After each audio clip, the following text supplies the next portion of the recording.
ہم اتنے گھنٹے وہاں پہ بیٹھے رہے اور کہا گیا کہ آپ لکھ کے دیں کہ آپ اپنے لیڈر عمران خان سے سیاسی گفتگو نہیں کریں گے. میں نے کہا ہم یہ تو سائن آپ کو کر کے دے سکتے ہیں کہ ہم 6 لوگ اپنے لیڈر عمران خان سے ملاقات کر کے گئے اور ڈنکے کی چوٹ پہ آئے ہیں. لیکن اگر آپ یہ سمجھتے ہیں کہ ہم آپ کو کوئی ایسی چیز لکھ کے دیں کہ ہم سیاسی گفتگو نہ کریں، ہم سیاسی لوگ ہیں، ہم سیاسی گفتگو کریں گے.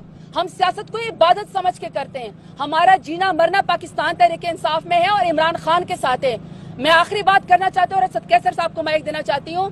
میری میڈیا کے توسط سے اور انسانی حقوق کی تنظیموں سے میری اپیل ہے، ہمارے ساتھ کمیشن بنائیں اور اسے ڈیالہ جیل کا دورہ کریں، میرے لیڈر عمران خان کے سیل کا دورہ کریں.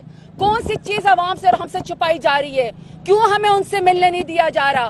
کون سی ان کو اذیت دی جا رہی ہے کہ جس کی وجہ سے وہ سمجھتے ہیں کہ عمران خان کا چہرہ یا عمران خان کا جو پیغام ہے وہ عوام تک نہ پہنچے؟